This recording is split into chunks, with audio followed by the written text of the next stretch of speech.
More about Tennessee's pitching because Carlin Pickens lived up to the hype as well. She came in and closed the game so well. Her and Sarjetko had 12 combined strikeouts and only that one run from the home run from Kenley Cahalan. They shut down this top offense. Yeah, something had to give in last night's game. Gators held to a season low in runs and hits.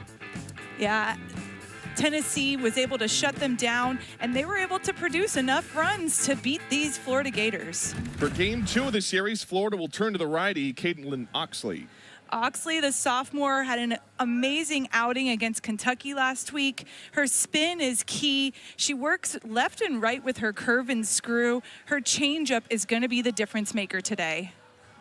Here's how Karen Weekly lines him up for game 2 of the series. Ella Dodge yesterday, a multi-hit game, was huge. She was squaring up the ball. She was 2 for 4 with an RBI. She makes a big impact in that 2-hole.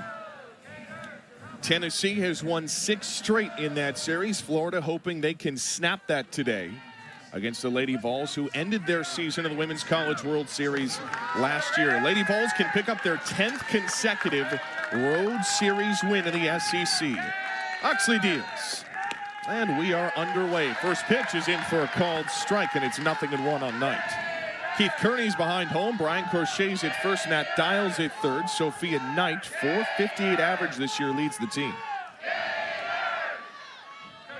Oxley's 0-1.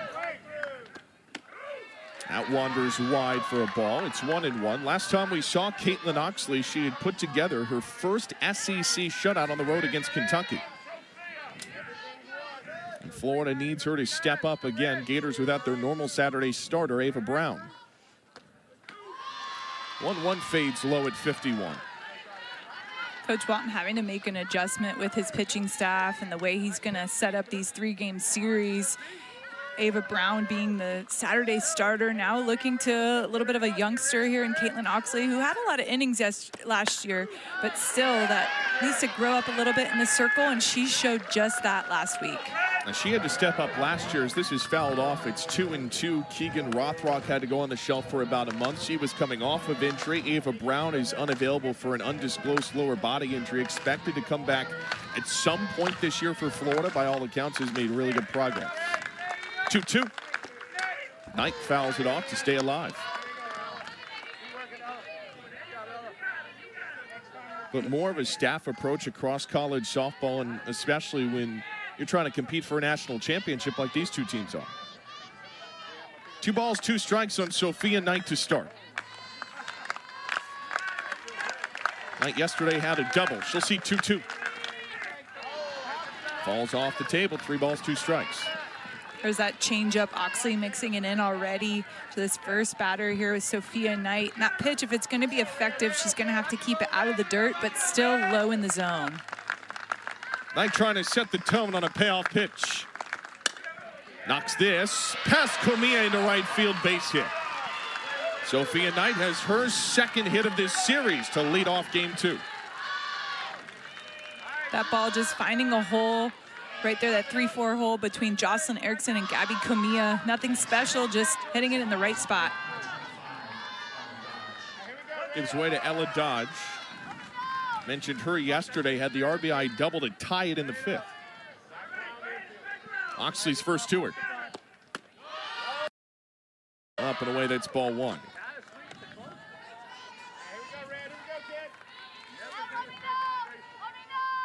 Ella Dodge has reached in over 30 consecutive games. A streak that dates back to last year.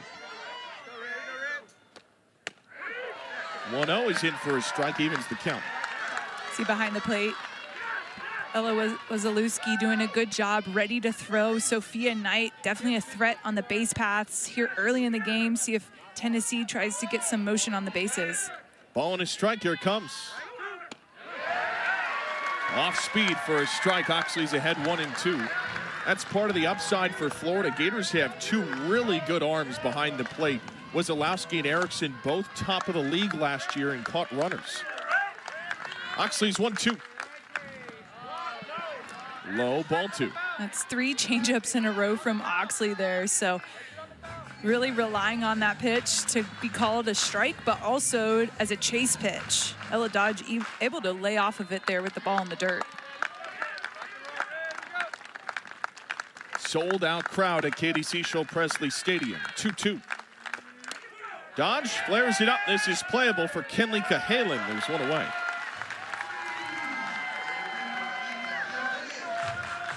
First out to release some of the pressure after the leadoff single. Really good crowd. Annual Yellow Games, standing room only. All-time record for largest crowd was set in 2019 in this building in the Super Regional against Tennessee. Over 3,000 people there that day. And McClark will take. Throw down to first is not in time.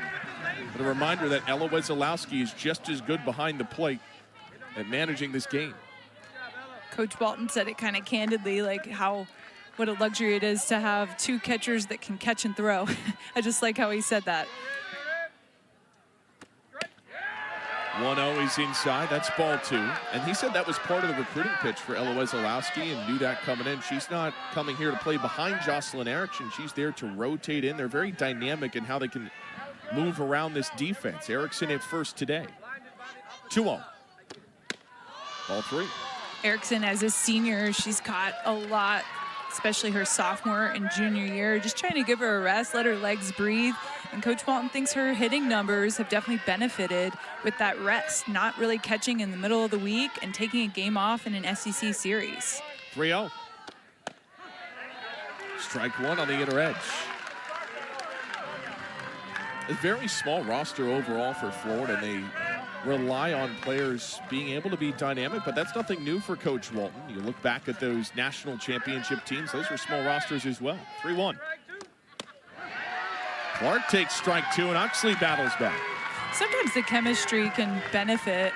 You know, when you have only 18 girls on the roster, there's not a large number that aren't playing. And, you know, there's chemistry amongst the girls on the team, but also those that are role players. Swing and a miss, throw down to second, not in time for the double play.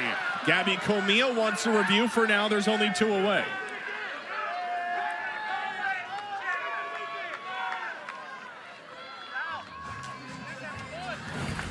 Caitlin Oxley getting the strikeout here. Wesolowski doing a good job throwing that ball down. It's hard to tell if Comia's glove gets in between Sophia Knight's foot and second base or if they get there at the same time. Wow. From this angle, looks like she's out. And immediately Comia goes right to her ears like, hey, we need to review this. Florida is challenging the call. This play is under further review.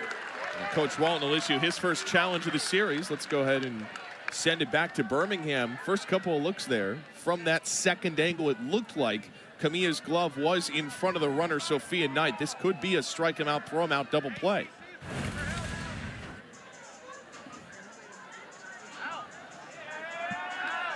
It's close, Ryan. Super close. That is razor thin. It's got to be indisputable.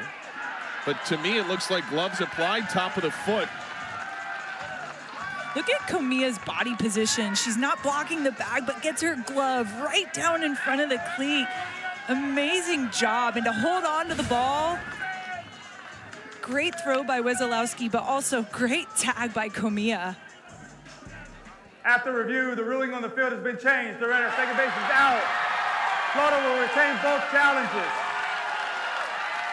Strike him out, throw him out, double play. Ella Wesolowski showing you why she was one of the best behind the dish at Mississippi State. Only a hit in the inning for Tennessee. They only sent 3. Home run is reached in all 31 games. She'll be a huge factor. Kenley Cahalan has done it on both sides of the plate here, being able to do a great job coming through with that home run to put the Gators on the board, but really she's made some amazing plays at shortstop after playing third base last year. In the circle, Tennessee will start Aaron Newer, the righty. Tennessee talks about having 3 aces, and today we're seeing Aaron Newer, the sophomore. We're going to see a different look. She changes speeds really well. She throws in the low 60s, and she's really going to work up and down, so that rise ball and that drop ball. Has thrown 2 no-hitters this year. Threw a no-hitter in a debut last year as well. Karen Weekly said her vertical break is next level. Leads the nation in hits allowed per 7 innings. Got to get the face mask on. Well, the break is really good, but she also changes speeds with those two. That rise ball is a little floaty, and then the drop ball is a little harder. So it's a speed adjustment also with movement. First two Taylor Shoemakers in for a strike. Reigning NFCA Freshman of the Year, singled once last night. On the next. And the first team All-American will take second in the country in hits, leads the nation in runs. Coach Walton had said one of the best hitters this game has ever seen. Newer dispenses 1-1. That wonders wide. 2 balls and a strike. You see her numbers. No sophomore slump for Shoemaker.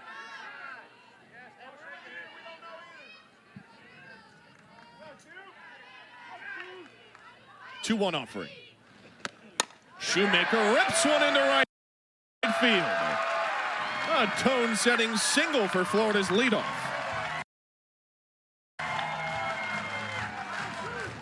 Taylor Shoemaker finding a hole out there in the outfield. A good job out there by Gabby Leach, taking a good angle to keep that to a single. You see this pitch a little up in the zone. Taylor Shoemaker pulling that ball. Good angle there to keep her at first.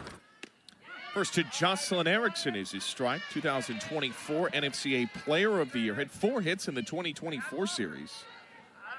Tennessee and Florida. 16 home runs this year. A single season high for Jocelyn Erickson.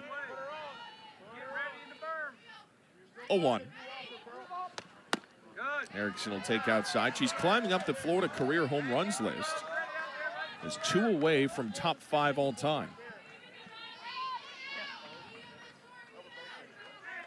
Ball and a strike. Shoemaker at first to begin the bottom of the first.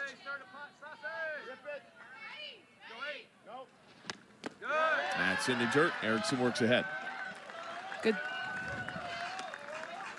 Her career has been outstanding. Also is on the precipice of moving into top 5 for career RBI. Set the single season RBI record in that 2024 year. Erickson pops this one up. Playable for the Lady Vols. Faw, battling the sun, will make the catch. It's a big early out for Aaron Newer. Newer throwing that rise ball at top of the zone, maybe bleeding a little bit out of the zone and gets Jocelyn Erickson to pop up. That's what that rise ball can do. It looks so good up in the zone, but you've got to be able to keep your barrel through that ball instead of letting it go under it. Grover reached an 8 straight, but struck out 3 times last night. She'll step up. Or Cahalan rather, bounces this up the third base line. All the way into the corner. Kenley Cahalan, another hit in this series, had the homer yesterday. This one puts on first and second with 1 out in the inning. Kenley Cahalan finding a way to sneak that ball down that third base line. So now you've got runners at first and second with 1 out early in this game. We didn't see much of this last night. This is Grover, first pitch. Cahalan yesterday, the solo home run. Second hit of the inning for the Gators. Grover transfer from Eastern Illinois. Newer's 1-0 pitch. Downstairs, falls behind 2-0. Elsa Morrison working back there, keeping that ball that's in the dirt in front of her. It's been 2 or 3 of those already since Shoemaker's been on. So will induce a meeting for Tennessee in the circle. Pitching coach Megan Rhodes-Smith will take a wander out there. Has put together some really good staffs in her years as the pitching coach for the Lady Vols.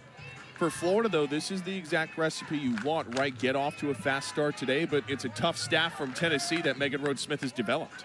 I think being able to have that great situational hitting that Florida does, capitalizing here early in the game, because if they bring in some of the pitchers from yesterday, they struggled. So trying to really capitalize here early with this runner in scoring position. Grover's up first and second in the first. 2-0. Couldn't frame it. 3 balls, no strikes.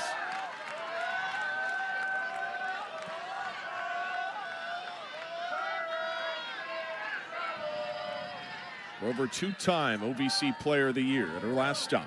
See a 3-0. 4-pitch walk, bases are loaded.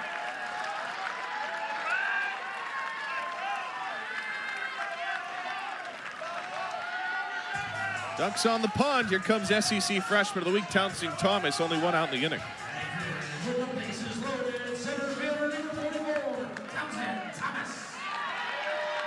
Gators loaded the bases twice yesterday.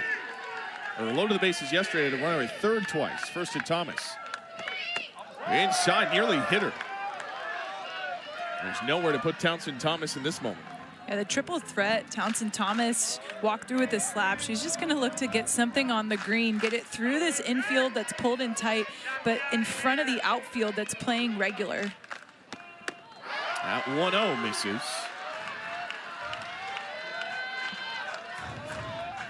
There you see the outfield playing more regular depth, but then this infield trying to get the out at home if they can. A 2-0. Thomas watches a strike go by. He's become an everyday starter this year after redshirting last year, facing Aaron Newer. Bases loaded, only one out.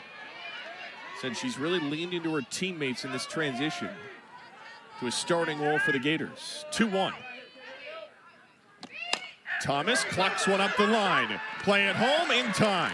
Tennessee gets a huge second out.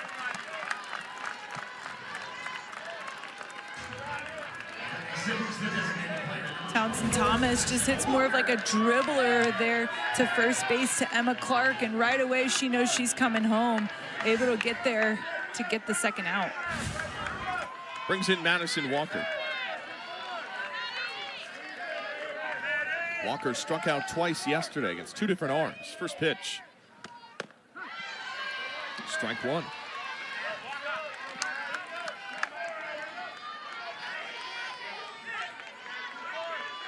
Kansas native, transfer from Missouri, was third in the league in home runs last year. He's hit 5 for the Gators in 2026. 0-1 is rolled foul. Gators overall have been really good situational hitters for the most part this year. I know they left a runner at third twice last night, but again, that's against one of the best pitching staffs in the country. Well, part of that is knowing what you need to do to execute.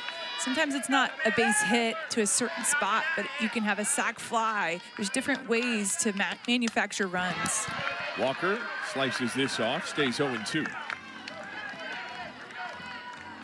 What's the mental approach if you're Walker? Well, I think you've got to pick. At this point, you've got 2 strikes. You've got to just foul anything off that's close, but still be selective since Newer has had a hard time finding the zone.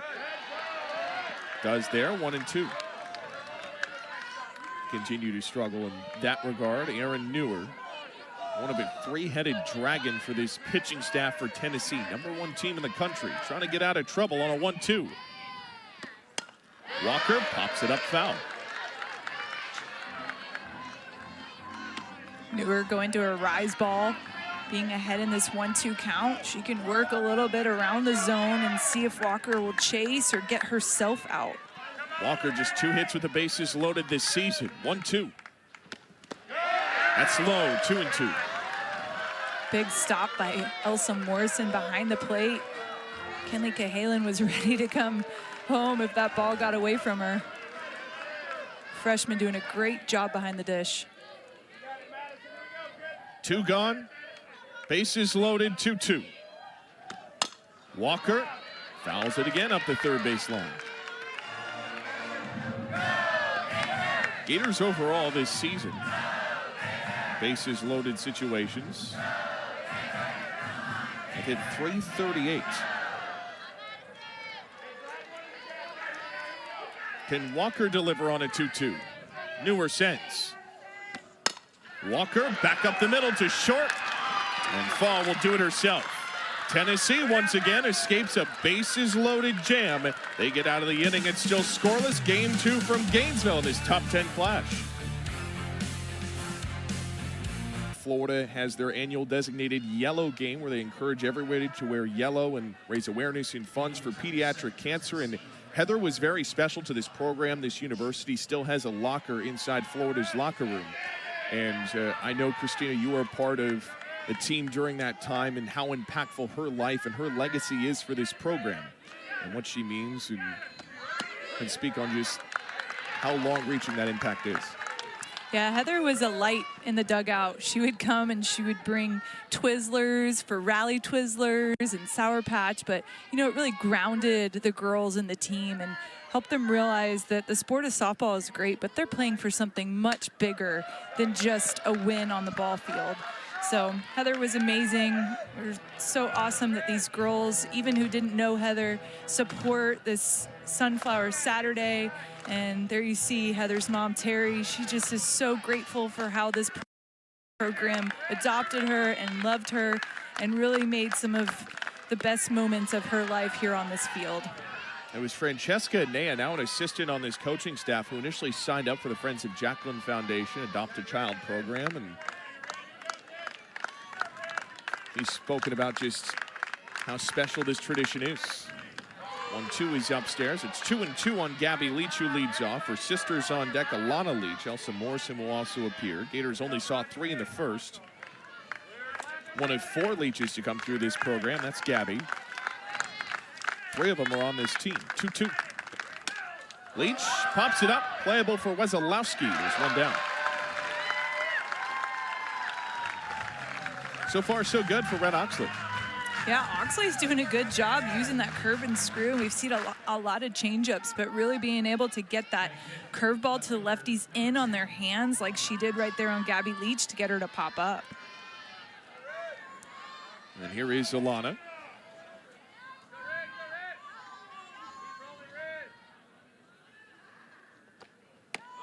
First tour is low. Alana Leach, 4 RBI in the Women's College World Series last year against Florida. Her sister Gabby's on the team. Aubrey Leach is the director of player development here. Kelsey Leach also played here. Her grandma Wilma also played pro baseball. So a long legacy in the Leach family. Really special to have all 4 come through this program. For Karen Weekly, said every once in a while I just go, wow, how rare is that to be able to coach all 4 of them. Said they're all so different. Grandma, by the way, played in the All-American Girls Pro League with the Rockford Peaches. What a cool experience, in the words of Gabby.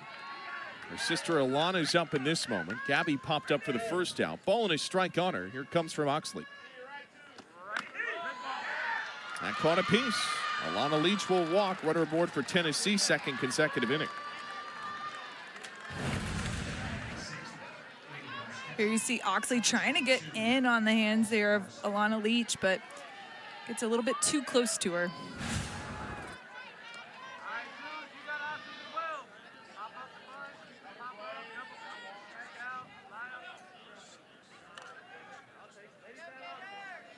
Here's Morrison. Up and out, Wesolowski will check the runner at first, not in time. You'll notice Tennessee also is wearing different socks today. That's to raise awareness on World Down Syndrome Day. Have several alums whose families have been affected, wanted to show support for them and the cause today as well.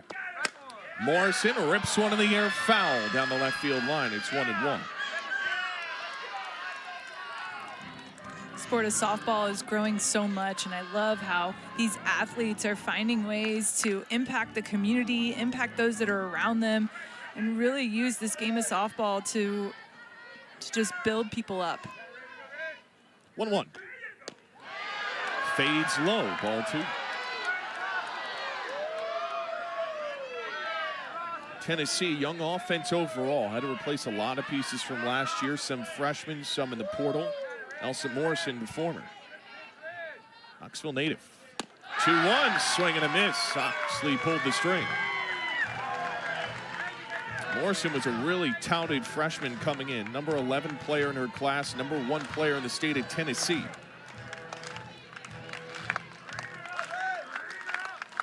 Two. Morrison lifts it left center. Way back and out of here.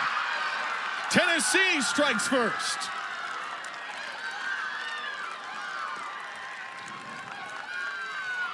A 2-run blast, 3rd this year for Elsa Morrison. 2-0 Lady Vols. Morrison here deep in the count, sees this off-speed pitch, up in the zone, and Oxley's got to keep that ball either off the plate more or lower in the zone. Morrison finds that ball and just smashes it out to the scoreboard.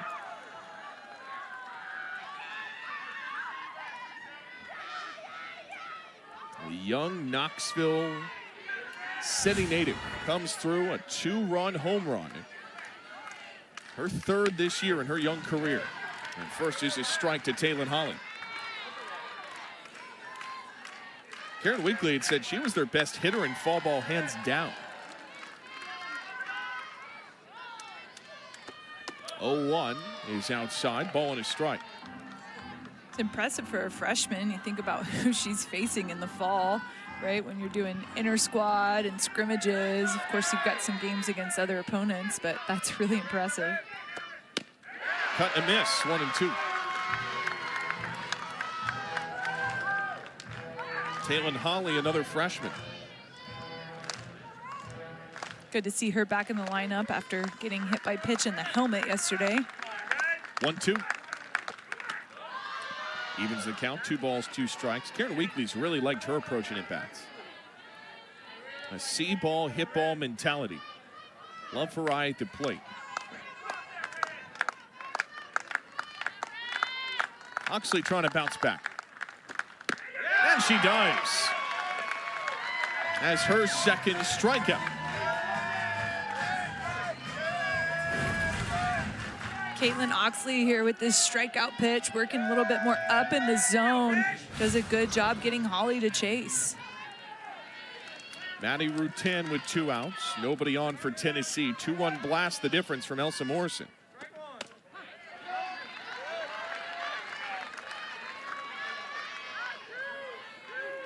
Maddie Rutan, who's been a great 2-way for the Lady Vols. Columbus, Indiana native, transferred in from Eastern Kentucky. Tips it off foul here, 0-2. Led the team in homers, also broke the wins record as a pitcher. Karen Weekly's really loved her defense. That was a pleasant surprise. Trying to hit here.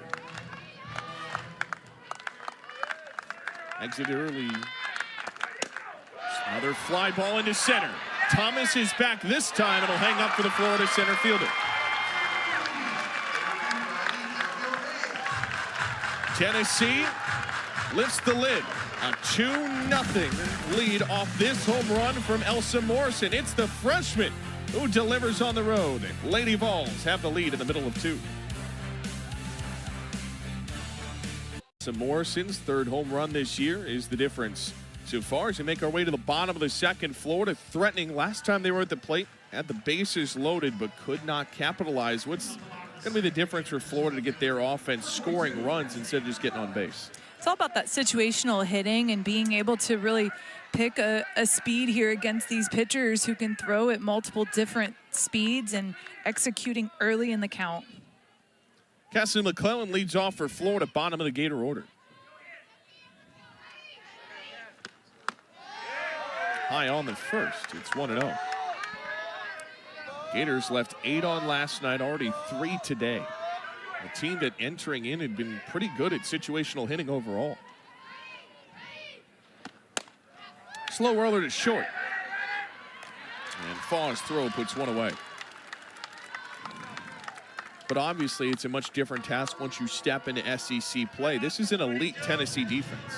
And the best pitching staff that they've seen, so the combination. And really, Tennessee's defense made several miscues yesterday, but Florida wasn't able to capitalize and get those runners to cross home plate. And first time this year, Tennessee had made multiple errors in a single game. Wesolowski up first toss. Upstairs for ball 1. Wesolowski transferred in from Mississippi State, originally from New York. Dad played in the Marlins system, been her coach her entire life. 2-0. Was very advanced for her age. By 7th grade, was already hitting home runs on a state title contending team. Started her career at Mississippi State. Said Florida's always been her dream school. 2-0. 3 out of the zone to start against Wesolowski. Great discipline by Wesolowski. 3 very different pitches that Neuer was throwing to her, and really doing a great job looking for something in the zone. Neuer needs a strike on 3-0. It's ball 4 instead. One out walk to Wesolowski. Said growing up, she has a picture with Aubrey Monroe from when she was about 12, wearing a Gator headband. Now getting to live the dream behind the dish just like Aubrey did. That's amazing. I love that. So full circle for her. What an amazing Gator to look up to, too. Aubrey Monroe, one of the best to ever do it behind the plate. There's Gabby Camilla. First one skips away. Wesolowski will take advantage and scurry to second. What traits, in your mind, made Aubrey Monroe such an excellent catcher? Well, I think she had some really great tangible skills, being able to manage different pitchers. You know, like she caught Hannah Rogers, she caught the great Lauren Hager, right? But also those intangible things where she was a great leader, she was vocal, and she had a cannon, Ryan. Thrown from her knees, she could throw anybody out. She was fun to watch. Went on to play for the USA team. Great person, too. 2-0. Camilla takes up and in. That's ball 3. Neuer struggling to find the zone here, and you know it's so tough. You're trying to find corners against this great offense from Florida, but not able to find the corners and finding more pitches off the plate. 3-0. Camilla will take second walk of this inning, first and second for Florida. Like we said, getting runners on has not been the issue for the Gators. It's been bringing them in. As Tennessee has Carlin Pickens getting warm in the bullpen, are they going to go back to 23? Lineup card is out for Karen Weekly. And they'll bring in one of the best arms in college softball, Carlin Pickens, on the heels of a save last night. Will try to protect this 2-0 Tennessee lead. Just her 3rd game back since a 10-day stint away with injury. Neuer out, Pickens in, first and second Gators. Coach Weekly saw enough of Neuer struggling to find the zone and bringing in her ace, #1, to come in and try to get Tennessee out of this jam. So Carlin Pickens came in yesterday in a 1-run lead situation, kind of worked into trouble several times, but eventually evaded 3 innings, only giving up a hit. 3 passes were the issue last night. Gators loaded the bases and got a runner to third because of it. Pickens mostly threw low in the zone, and really a lot of her pitches were too low and out of the zone, but was able to get the Gator hitters to chase. Of course, she's known for her speed and being a power pitcher and throwing sometimes up to the upper 70s, but mostly in the 70s. She's got several pitches to choose from, but yesterday we saw her really rely on that drop ball. So we'll see if she has the same approach today or if she's got a different plan against the Gators. Tennessee 2-run lead to protect, so makes sense. Series on the line. You bring Pickens out again in this situation. If you're Florida, you've seen Pickens a little bit. How do you find success offensively, especially when you consider the velocity? I think you have to be selective coming into this game. After last night, like I mentioned, she struggled to find the zone, but she's a tough pitcher to hit off of in general. You give her 2 strikes, it's even harder. So I think trying to look for a pitch that's at the knees or higher and see if she's going to mix in her rise ball today. If she isn't, I would work for looking something up in the zone. Second time through the order as well. This is the kind of stuff you buy the ticket for. Taylor Shoemaker, Carlin Pickens. Shoemaker already had a single. That was in the first against Neuer.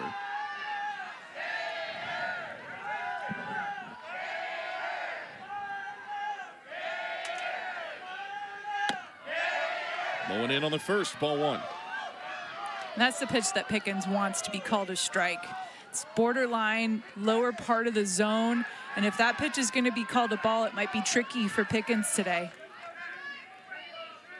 A 1-0 comes home. Outer edge strike, it's 1-1. You have a 2-time consensus first-team All-American in Carlin Pickens going against an All-American in Taylor Shoemaker from a season ago. 1-1. Strike two. Ryan, that's her off speed. 65 miles an hour, that's her off speed. As a pitcher, that's sometimes what you want to get to for your hard stuff. 2-strike pitch. Shoemaker clocks one back to Pickens. Will go to second, back to first. High throw, barely snared. Clark did enough to bring that in. So they get the middle runner, Wesolowski, down to third.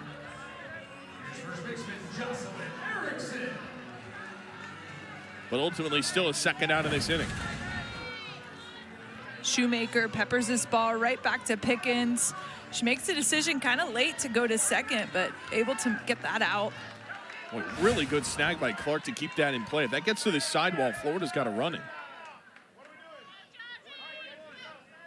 Runners on either corner for Jocelyn Erickson. Another blockbuster matchup. Down deep, and it gets away. Morrison lost it, and Florida will get a run. Wesolowski scores. It's 2-1.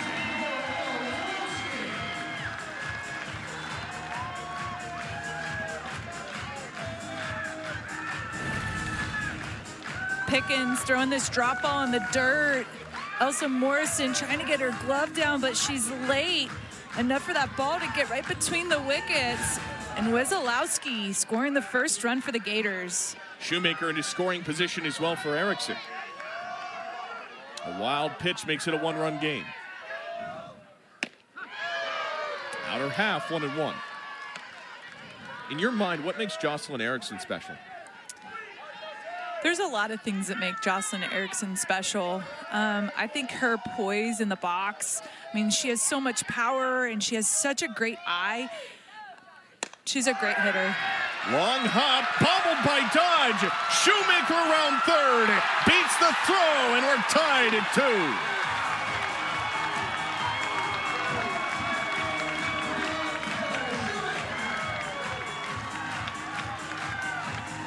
And did I mention she's clutch? She's had a lot of clutch moments for the Gators. Add this to the list to tie the ball game. Here, Jocelyn Erickson kind of gets this on the handle, but in that 3-4, hard for Ella Dodge to handle with that tough hop. Taylor Shoemaker with great base running comes around from all the way from second to score. And just like that, Florida finds a way off of 2 Tennessee miscues. Quarter swing from Cahalan. She held it. It's ball 1. Error was given to Tennessee. When some of these balls that Tennessee is misplaying, I mean, these Gator hitters are hitting it so hard. The spin is a lot to manage. It's tough. Cahalan will take ball 2. So now the go-ahead run for Florida is at first base. And it's miscues for Tennessee that have been the theme of this series. 2 errors yesterday. Cahalan mashes it to second, a routine way for the final out of the inning. A wild pitch and an error by Ella Dodge ties this game at 2. Intrigue rising, game 2 of the series. Another good one brewing. We'll come back with the top of the third. Tennessee's got 9-1-2 coming up.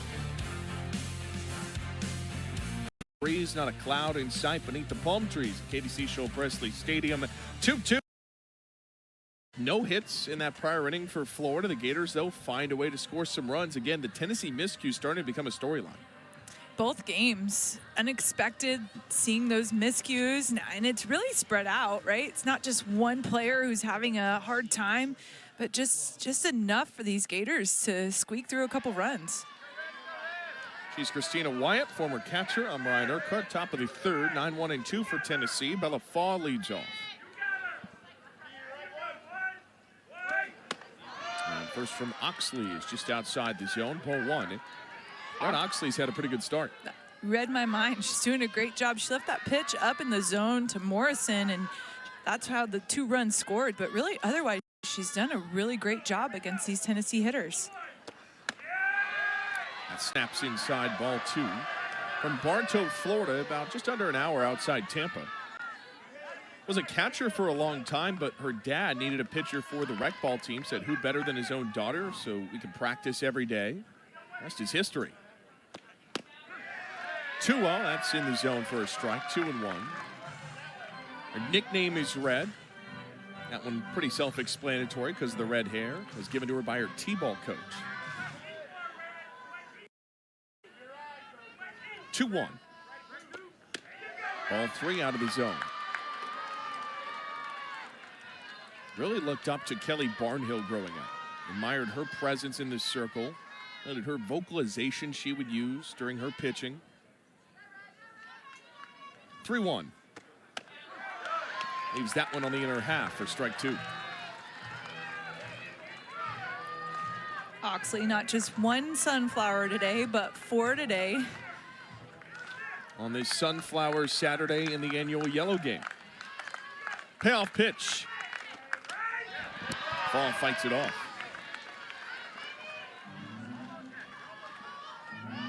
Long-standing tradition.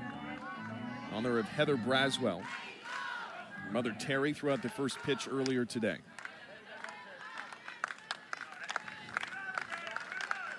Bella Faw trying to turn it over. Another payoff. Cuts on it for strike 3 instead. It's the third for Red Oxley. Oxley continuing to mix her pitch as well. Here you see this ball staying low in the zone. It's her screwball, which she can spot in multiple locations. Able to make it look good enough for Bella Faw to chase. Second time through the order, Sophia Knight is up. Inside the inner black, ball 1. Singled back in the first, was thrown out on a strike him out, throw him out double play.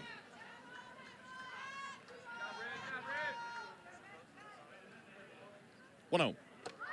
Knight bunts, back to Oxley. Next the play to Camille. A little bit of PFP for Oxley, 2 up, 2 down.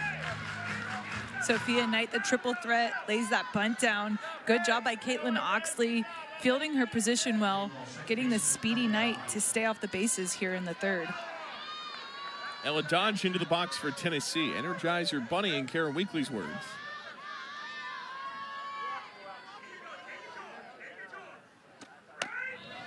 First wanders wide. One of their best power hitters. He's taken a big step forward this year. Last year, a 244 hitter. This year, the mid-300 and 368. It's also surpassed her extra base hit total from last year. Oxley's 1-0. Dodge holds off on it for ball 2. Has roots in the state of Florida, does Ella Dodge. Won 2 state championships at Lakewood Ranch High School, about 2 hours south of here. 2-0. Dodge lets it go by, ball 3. Well, Dodge was a thorn in the side yesterday, a single in the third, a double in the fifth, both against Rothrock.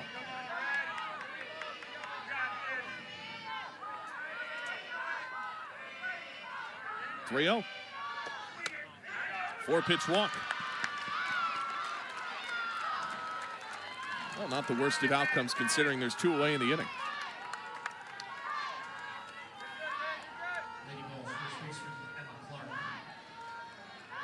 Coach Walton's team looking to even up the series. Lost last night in gut-wrenching fashion, 2-1. Had a runner at third twice in the 6th and the 7th. Tennessee team, #1 team in the country, getting the lion's share of the #1 votes. Also tied atop the SEC standings. That's in for ball 1. 18 first place votes for Tennessee. And this is a team, just because of the pitching staff, you have a ton of confidence in what they could be this year. Stephanie Van Brakel, pro throw, wants a meeting with Oxley after that one's out of the zone. How's Oxley got to get back on track here? Well, it's 5 pitches now here since she got Knight to bunt out to her. But she's not missing the zone by much, but it's so tough, right? You're trying to get these corners, trying to get your pitches to move. You don't want it too much over the plate, but really she's just got to focus on keeping her spin tight and getting a little bit closer to the zone. These Tennessee hitters have done a great job of swinging at strikes and laying off of those pitches out of the zone. Stephanie Van Brakel, pro thrower, 2nd year as the head or as the pitching coach at Florida. Pryor was the head coach at Memphis for 2 seasons. Before that, was part of Alabama's 2012 staff that won the national championship. 2006 Pitcher of the Year. Has made her imprint on this pitching staff. Gators, ERA that's 5th best in the SEC, 9th nationally coming into the weekend. 12 shutouts this year.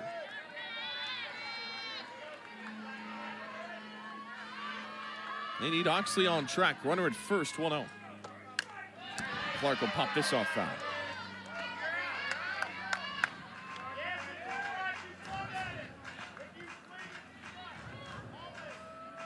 So far, all these meetings at the mound for Florida from last night to today, they've been productive.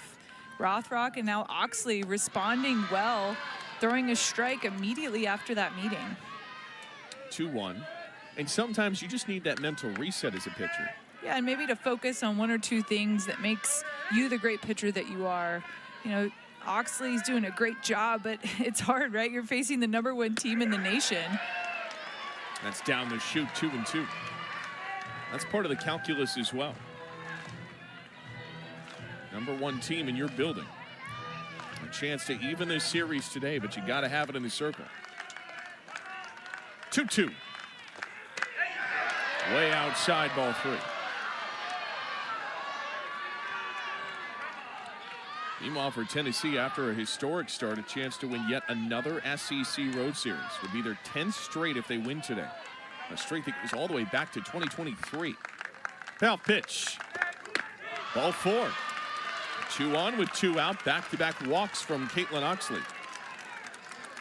That at-bat was a little bit more competitive there from Oxley, but still giving these free passes to Tennessee makes it tough to keep that scoreboard even. And Tim Walton will now come out to the circle, and that will do it for Red Oxley. Gators will make a call to the pen. Another SEC start, had a complete game shutout against Kentucky earlier this year. Gators used Keegan Rothrock for 6 innings yesterday. Today, it will turn to Olivia Miller, who will step out of the bullpen, and we'll tell you more about the Florida lefty when we come back. Tie game, 2-1 for Tennessee.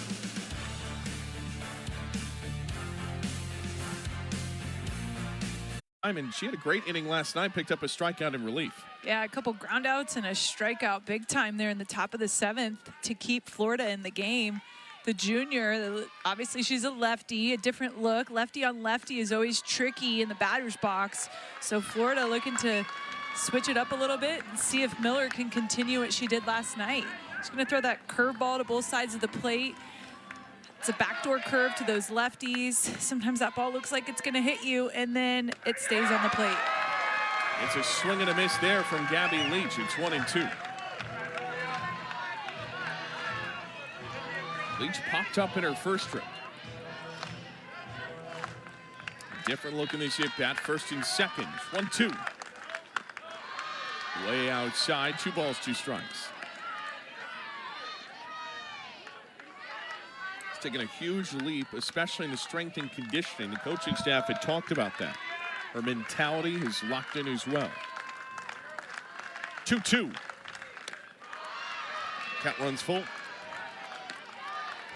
Grew up in Orlando, Florida. Big-time Gator fan growing up. There's a video posted of her going nuts for one of Florida's national championships in her living room.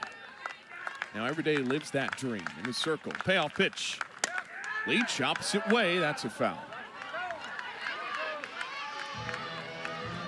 But these are the kind of spots that preseason Coach Walton wanted to be able to utilize Olivia Miller in, coming in relief in a tie game against the #1 team in the country. 1st and 2nd, you need it out. Handling these pressure moments. Miller's payoff pitch. Leach, another opposite way line drive for a foul. Coach Weekly talked about how Leach here can definitely move to a slap, not necessarily because of her speed, but here maybe against this lefty pitcher and Olivia Miller, trying to see the ball a little bit better and just kind of foul off those pitches that are close and give her a chance to put the ball in play. This payoff is flared and playable in third base foul territory. Grover's got it And that will retire the side. Olivia Miller comes into the game, gets Florida out of the jam. Lady Vols, they lead 2. We're in the middle of 3, tied at 2. Our way to the bottom of the 3rd inning. Florida and Tennessee. Lady Vols have won 6 straight in this series. Gators looking for a series win against Tennessee. Did it in this field in the 2019 Supers, regular season 2017. But doing it against Carlin Pickens, one of the best pitchers in the country, is a steep task. Florida's got to figure out something offensively here against her. Again, I think the plan is to try to get something a little bit more up in the zone. But she is tough to hit off of. Only 1 earned run given up. Tennessee miscues have cracked the door open for Florida. Gators took advantage. Kendall Grover leads off 4, 5, and 6 for the orange and blue.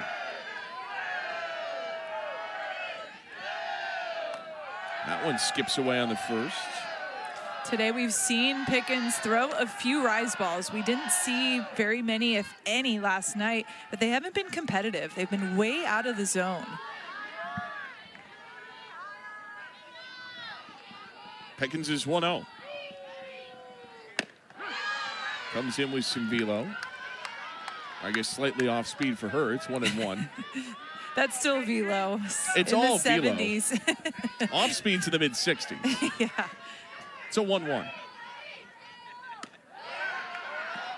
That is her off speed at 67, 2-1. But that's the thing that opposing teams, you have to get creative in how you prepare for this velocity because it's so unique. 2-1 offering. That's a dart in for a strike on the inner edge. That's lower than we've seen called a strike here so far today. It's what Pickens needs to be called a strike to be even more effective. That lower part of the zone. 2-2 to the leadoff. Grover gets a hold of this into left. It's shallow. Hangs up for Alana Leach. And puts one down. Karen Weekly had talked about the conversations around next steps for Carlin Pickens. Said her leadership has grown even bigger and is very well equipped to hold that leadership position, especially with how youthful this team is. She's been such a difference maker for this Tennessee team, and you saw her last night showing quite a bit of emotion, getting in a tough spot by walking some of those Florida hitters, but getting out of that bases loaded situation in the bottom of the 7th. First is bunted, fair ball, the throw, got away up the right field line. Thomas will scurry into second. A little bit of small ball to get the go-ahead run in scoring position. Small ball and another miscue by Tennessee. That play's going to be close at first, but ball getting away from Bella Faw. Townsend able to get all the way to second. Again, deadening that bunt. We saw one last night that was just on the left-hand batter's box side. This time on the right-hand batter's box side, and makes it a tight play. Puts pressure on the defense. Florida has scored 2 runs and put 1 in scoring position. Well, just kind of taking advantage of miscues from Tennessee. For the most part, that one's in. Ball 1 on Madison Walker. Trying to change her fortunes. It's not registered a hit yet in the series.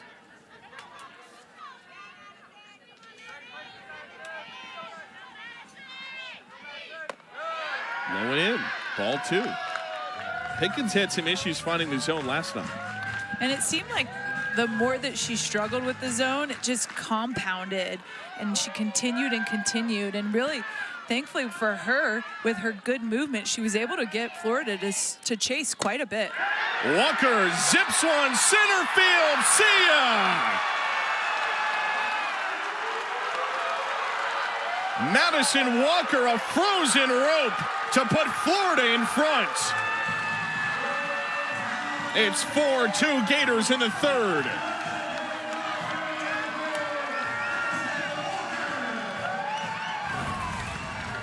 Madison Walker getting her first hit of the series, takes this low pitch on the inside part of the plate, hits a laser out to center field. Able to score Townsend, who got on a bunt. Big time hit for Walker. Look at that excitement. One of the best in the SEC at the long ball last year delivers. Florida has their first lead.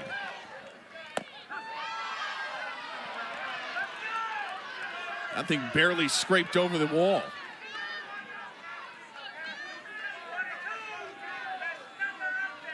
It's the third home run Pickens has allowed this year. McClellan takes ball one up and in after the strike.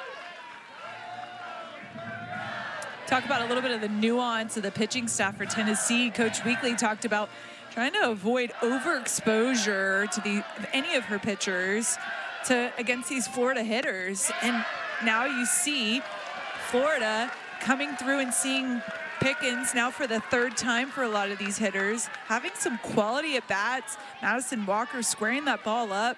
Not something we saw last night.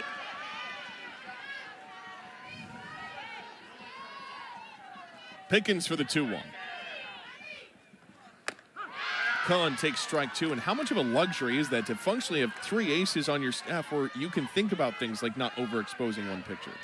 It's a luxury, but it has to be challenging too, right? Because you have almost more options.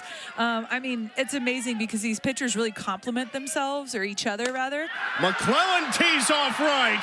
There is no doubt it's gone. Back-to-back home runs off of Carlin Pickens. Florida leads 5-2.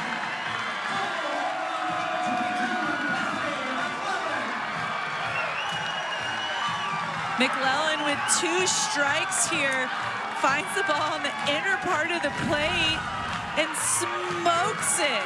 This ball, you know, the bad thing about having a high velo pitcher is if you barrel the ball up, it goes a long way. Cassidy McClellan gets that almost out to the street. Back-to-back homers for the Gators. Boy, how about it for this Florida offense that had been suffocated last night. Left the bases loaded late, left a runner at third in the 7th. Carlin Pickens, only 2 home runs allowed this year, has given up 2 home runs in this inning. This Gator crowd, this Gator team fired up. So Pickens will exit this game, and Tennessee will reinsert Aaron Newer. More on her when we come back. Florida has a 3-run lead in the 3rd.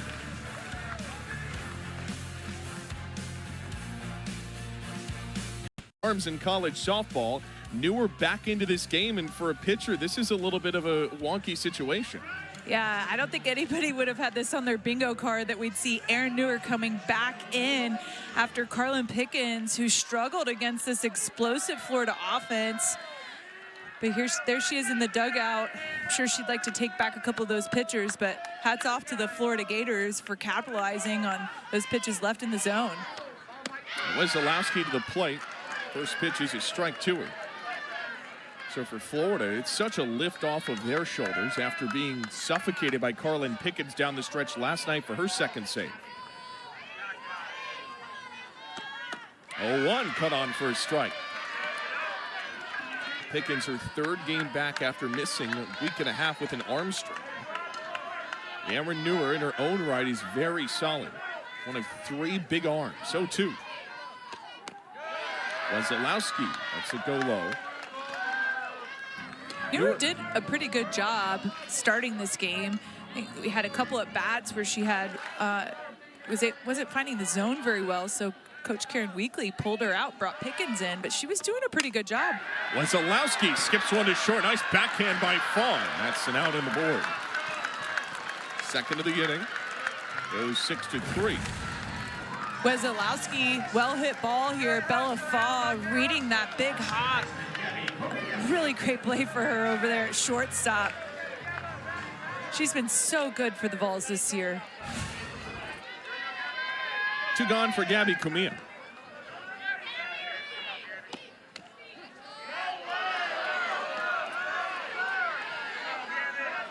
Florida in the lead. We'll talk with Florida head coach Tim Walton when we come back at the top of the 4th. Gotta imagine he's a happy camper. His team 5 unanswered.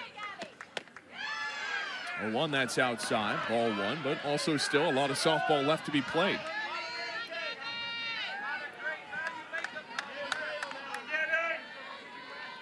Newer's 1-1. Camilla will chase this one low, knock it off for a foul. It's 1-2. We're already seeing such a different game from last night. Combined, they already have almost the same amount of hits between these two squads. So lots more offensive action, a lot more balls put in play overall. 2-strike pitch. Outside, levels the count. Gators back-to-back home runs off of Carlin Pickens. Newer reinserted, got a ground out. 2-2. Camilla pops it up. Tough spot in the outfield, but plenty of speed for Sophia Knight to retire the side. I don't know if anybody saw this coming. Carlin Pickens gives up 2 home runs. First, it was Madison Walker for a 2-run blast, and Cassidy McClellan follows it up with a solo shot, no doubter, and Florida has a 5-2 lead through 3. What were the hitters doing right? Well, I thought we just did a good job of being able to capitalize on some mistakes. Last night, I thought we were chasing a little bit more. Tonight, just being able to today, keeping it a little bit more simple. Try to get the ball over the plate, have a better approach on that, and just just swing the bat like we're capable of. Coach, Sunflower Saturday, can you just talk a little bit about what this means to the Florida program? Oh gosh, Christina, you know how it is. When Ian Lockwood was here when you were in this program, and then when we picked up Heather in I think it was October of 2009. The yellow signifies the pediatric cancer. What we're doing is just basically showing fight for a cause bigger than Gator softball, bringing a lot of people together, which obviously we need a little bit more seats, it looks like, by the 2-day crowd. But it's a huge impact on our program, the community service piece, us being able to go into the Children's Hospital pediatric cancer, and what the Friends of Jacqueline program did to basically bring in Heather, and then Hartley Gorgeous, who's in high school playing high school tennis. So it's a big deal, and we're just happy that we get a chance to represent all those kids fighting and don't give up. It's a great cause. Coach, thank you for your time. Thank you. Go Gators. Coach Walton, head man of the Florida Gators annual Yellow Game today, raising awareness for pediatric cancer, long-time cause, long-time tradition, a Sunflower Saturday. And Olivia Miller trying to carry Florida in the circle here. Good inning so far. Had a strikeout last night, too.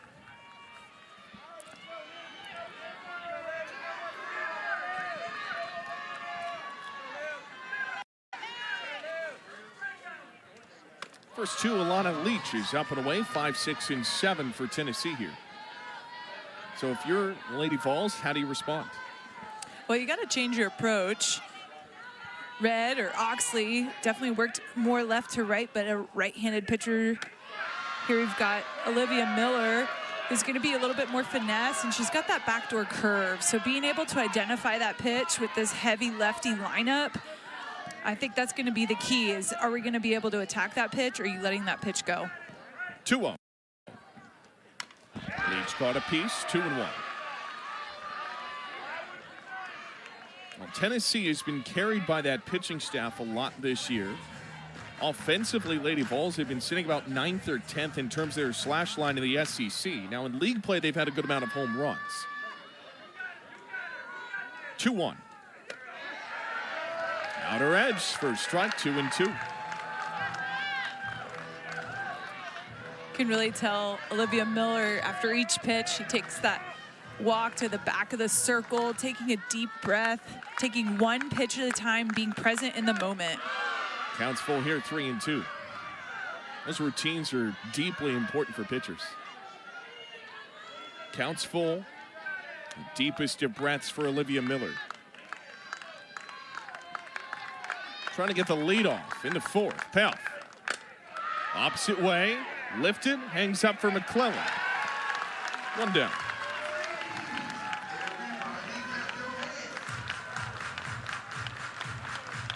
Cassie McClellan makes the squeeze there. Brings in Elsa Morrison. And we talk about pressure, but significantly less pressure because of Florida's bats in the prior inning, putting up 3. Give Florida their first lead. Elsa Morrison will take outside on the 1st. She had the 2-run blast for Tennessee in the 2nd, got the Lady Vols on the board.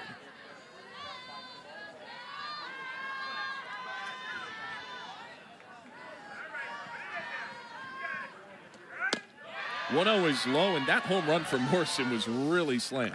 And here you see this pitch should not be left up in the zone, but mistakes happen, and Morrison just smashed that ball.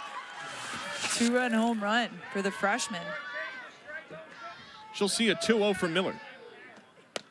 Ball 3. These last 2 pitches from Miller on the outside part of the plate. Those are good spots, just a tight zone. You got to be able to adjust to the umpire's strike zone. You might want that as a strike, but if the umpire's not calling it, you've got to adjust. 3 out of the zone to Morrison. Finds a strike there at 66. Karen Weekly had said it. Every series in the SEC is a big deal, and this Florida team's explosive. Olivia Miller in the circle, trying to protect a 3-run Gator lead because of those bats. 3-1 through the right side for a base hit. Multi-hit game for Morrison. Bit of a bobble from Shoemaker, won't matter. Just a runner at first for Tennessee.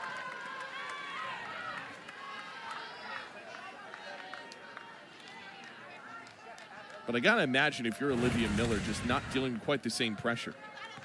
Yeah, definitely pitch a little bit differently when you have a lead, especially a 3-run lead. Morrison able to get this pitch over the plate, being ahead in the count, squeaks it through that 3-4 hole.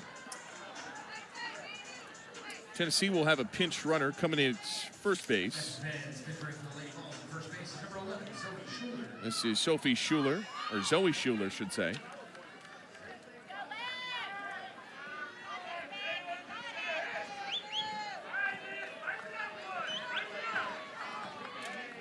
Taylon Holly to the plate. First pitch snaps in for a strike. If you're Tennessee, how do you get a response here? Well, at this point, you've got to chip away a little bit at a time. Obviously, Morrison having the 2-run home run helped put them on the board, but really they haven't had a lot of base runners and a lot of situations where they could score a run. So taking these free passes and these free runners that are on, you've got to capitalize on that. Freshman righty Taylon Holly is up. 0-2. Outside.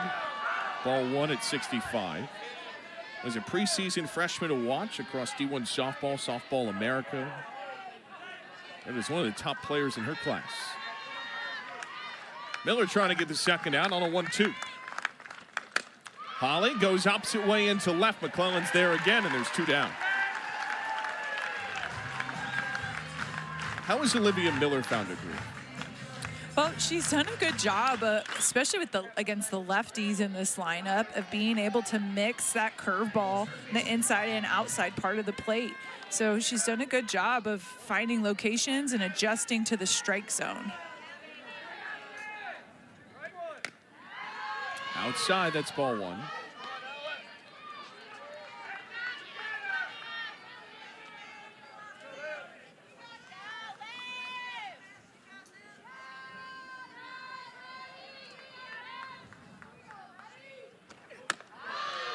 Up and in, that's a ball. 2-0.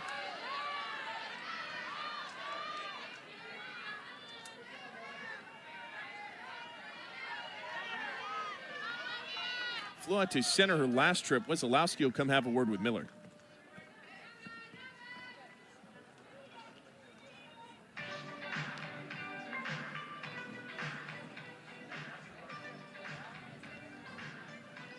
A chance to catch her breath, reset things a bit. Maybe just settle down Olivia Miller. Tying run is on deck for Tennessee.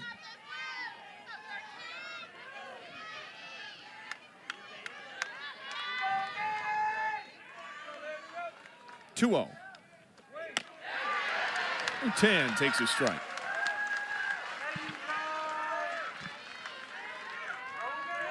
Olivia Miller responding again. Quick meeting to get her back in the strike zone, and comes right back with that curveball on the inside part of the plate for a strike. 2-1 over Camilla into right field. Schuler will stop at second. Tying run to the plate for Tennessee.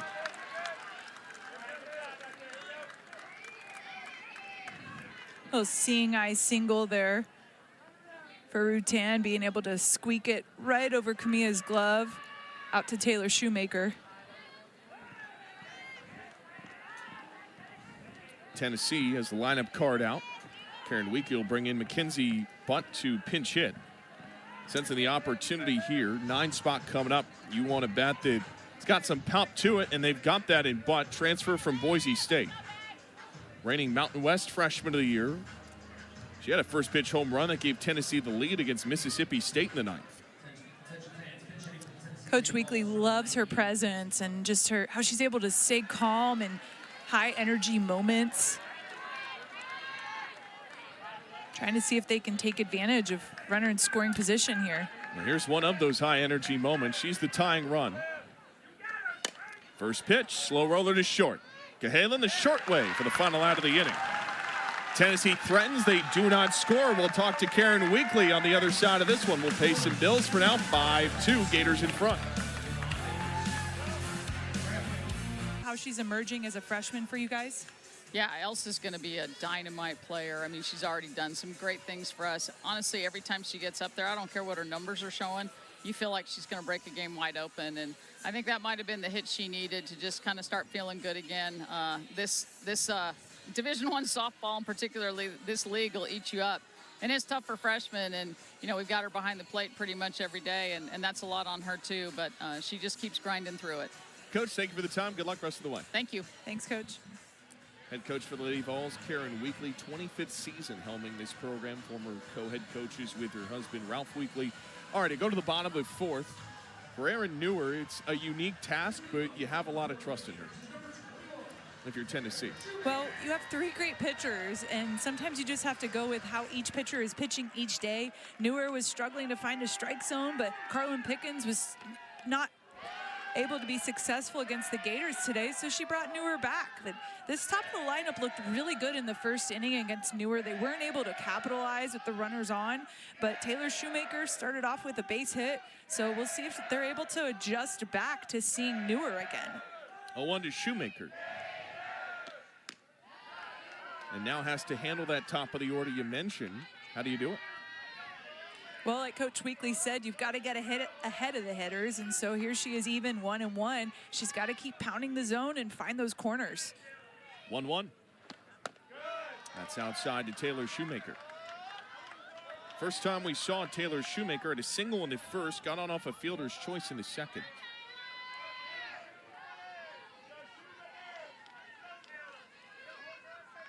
Two-1 on the way from Erin Newer. Flails through it for strike 2. Coach Walton had said that it's her ability to hit to both parts of the yard, right field line, left field line, and as good as her swing was last year, it's taken another jump this season. Was last year's freshman of the year. No sophomore slump for Shoemaker. 2-2. That's ball 3. A good eye from the sophomore, too. I can only imagine being a pitcher in the circle trying to throw to Taylor Shoemaker. She can hit it anywhere. She can hit it out of the yard anywhere, and she has great discipline. So tough to pitch against a hitter like that. Payoff to Shoemaker. That's drilled foul to Florida's dugout. You know, when I played here, Ryan, we didn't have the net extended above our dugout except to a certain height. So when you had someone who peppered the ball into your dugout, it was fend for yourself, hide under anything you can for shelter. Head on a swivel situation. Another payoff to Shoemaker. Puts another one into that screen. Is putting that much higher third base side screen to work. Yeah, you can't zone out back in the day. Otherwise, you might catch a foul ball, especially when you got hitters as good as Florida has. Especially Coach Anea. She would pull that ball right into the dugout. It's like when she got up, everybody migrated to safety to make sure that we weren't in the way of one of those laser foul balls. 3-2. Shoemaker fouls off another. Now on the coaching staff at Florida. Amazing player, amazing person, doing such a great job coaching, helping the outfielders and the hitters. She's in there. Notice she doesn't have any net in front of her. Yeah, she's brave. Another payoff. This is playable in foul territory. Rutan's got it, 1 down. It's a big out for Newer in the circle. Of course, we talked about how good Shoemaker is, but getting that first out here in the top of the 4th. Jocelyn Erickson to the plate for Florida. Only reached on an error today. Erickson has not had a hit in the series. First pitch, deep to short. Close, but in time. That's a good job by the defense and being in a good position. Jocelyn Erickson wears the middle of the field out. Bella Faw playing up the middle. You can see her almost as if there's a runner at first. Takes it deep, almost into the grass, and able to fire it over to first before Erickson gets there. First pitch, Cahalan arcs this one. Same part of foul territory. Rutan goes back to back. And that will retire the side. Top of the Florida order goes down 1-2-3 to Aaron Newer, but it's still the Gators by 3 through 4. Top 5, Gators trying to even the series with Tennessee. They're up 5-2 going to inning number 5. In front of a sellout crowd at KDC Shoal Presley Stadium. Beautiful day for softball, upper 70s. Olivia Miller back in the circle for Florida. Second arm the Gators have had today. Tennessee's also had 2. And you have Ella Wesolowski behind the plate today. A lot of faith from Coach Walton and what she does behind the dish. And you know this as much as anybody. It's not an easy position back there, especially when you consider how you manage staffs in the modern era of softball. Yeah, catchers are special. You know, not only are they, doing a great job back there and kind of get underappreciated sometimes, but for both cases here for these catchers, for Tennessee and Florida, they're managing 5 different pitchers. Of course, you have some that throw a little bit more, but knowing what they're good at, knowing their personalities, there's a lot that goes into it. Oh yeah, and if someone steals on you, you got to throw them out. There's a lot going on behind the dish, and all 3 catchers that we've seen so far in this weekend have done an excellent job managing the game and playing a great catcher. Sophia Knight will start the party for Tennessee. Top of the Lady Vol order in the 5th.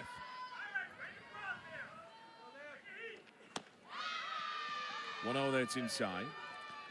A lot of times when you can have your leadoff hitter get on and that speed usually converts to runs. And so far for Tennessee, Sophia Knight's been able to get on both times, but hasn't been able to cross home plate.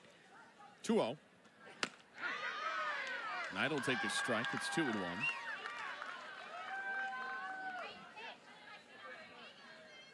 Olivia Miller, since coming in relief, has steadied this game out fairly effectively, the lefty. 2-1. Knight fouls this off, evens the count, ending in a 3rd, only allowed 2 hits. He's pitched 2 1/3 in this series, pitched the 7th last night.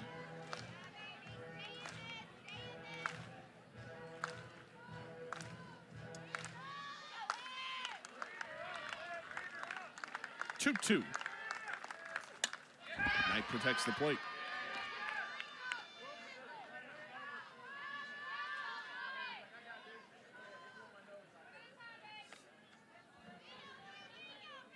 Tennessee has won 6 straight in this series with Florida.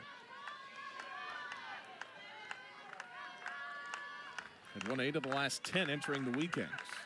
2-2. Knight lifts one into center. Townsend Thomas, medium depth will get it.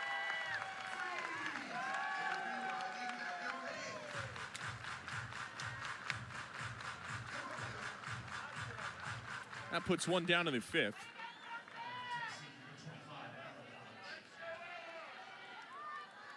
Ella Dodge back to the plate.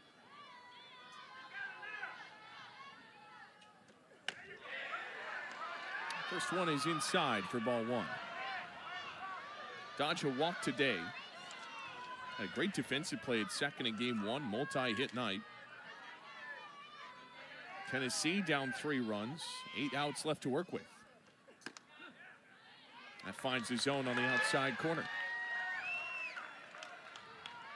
We've talked about how this Lady Vol team is fairly young overall. Had to replace about 2/3 of their home run production from last year. 1-1. Opposite way, and whether it was going to the portal or utilizing some of these freshmen in the lineup, but with youth, you also have the peaks and valleys. It's a big adjustment going from travel ball in high school to D1, especially when you start SEC play, where every weekend, it doesn't even matter the rankings, every series is so tough. Dodge hammers one off of Miller. Camilla cruising in, makes a nice throw in time for the out. Gabby Camilla has been a star at second.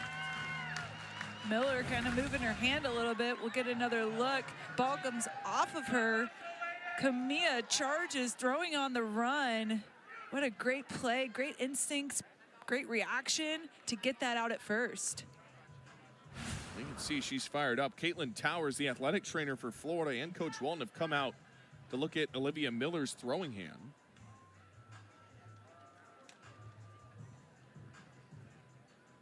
That one ricocheted off of the originator. See what it looks like, getting a couple pitches.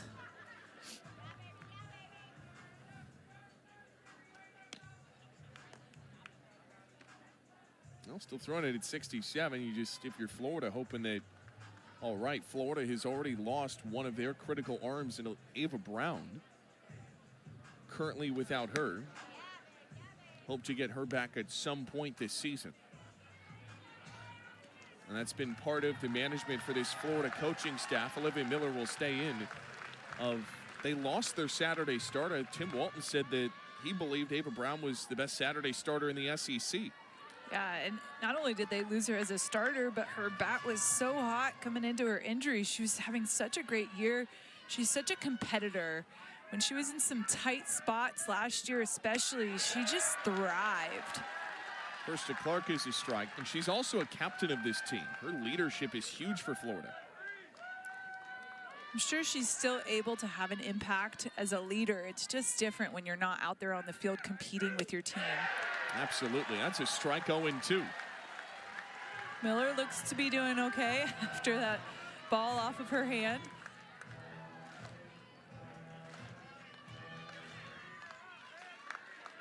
A 2-strike pitch. Up and in on Clark. Yeah, and you talk about the adjustment the pitching staff has had to make, right? Like, Oxley wasn't really intending to have many starts or have a lot of innings necessarily in SEC play, but she's getting an opportunity and she's done a good job. She was losing a little bit of control there when Miller came in, but then Miller picks her up. And picks up a strikeout. It's her first of the game, has this Florida crowd on its feet. Miller protecting the lead, middle of 5, Florida 5-2. With a pitching duel, this one is skewed a little more offensively. Lady Vols took the early lead on Elsa Morrison's third home run in the top of the second, but Florida back-to-back home runs off of Carlin Pickens in relief, and they've held a 3-run lead since. Yeah, the Gators really living up to their offensive numbers here in this game 2. Tennessee made a loud noise with Elsa Morrison hitting that 2-run shot. We've seen 3 home runs today. We didn't see any yesterday. We saw 1 yesterday. Kenley Cahalan. It felt like none with how much of it was a grinded out game. First to Grover, she's swinging away, strike 1. Overall, this has been a very good response from Florida today. Yeah, this is what they do. Their offense is has so many dynamics. They're able to, get on with free passes with their great discipline. They put the ball in play hard, put pressure on the defense, and then that clutch hitting. That's what's got them to the position that they're in right now. 0-1, way off speed at 54. It's 1-1.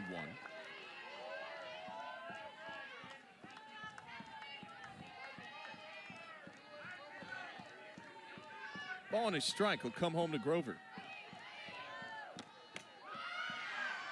Clips the outer edge for strike 2.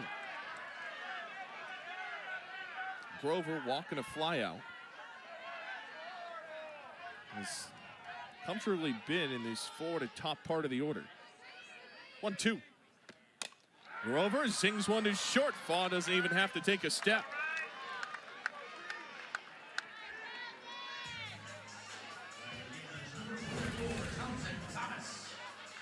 Grover smokes it right to Bella Foch. Doesn't even have to move. Hard hit ball just right at him.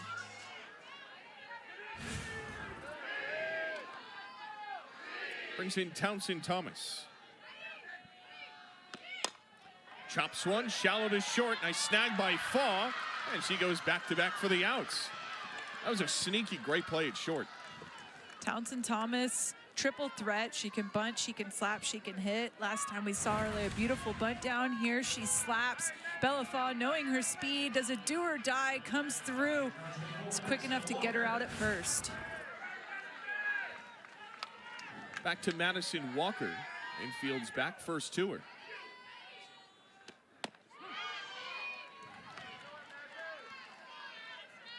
First is a strike. For Walker, big bounce back. First of back-to-back home runs last time we saw her. After 2 Ks yesterday, 0-1. Up and out, ball 1. This thing was very well struck.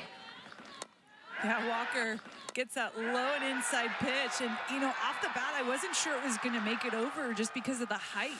She clears that center field fence just enough. Hard ground ball skips off of Dodge into center field.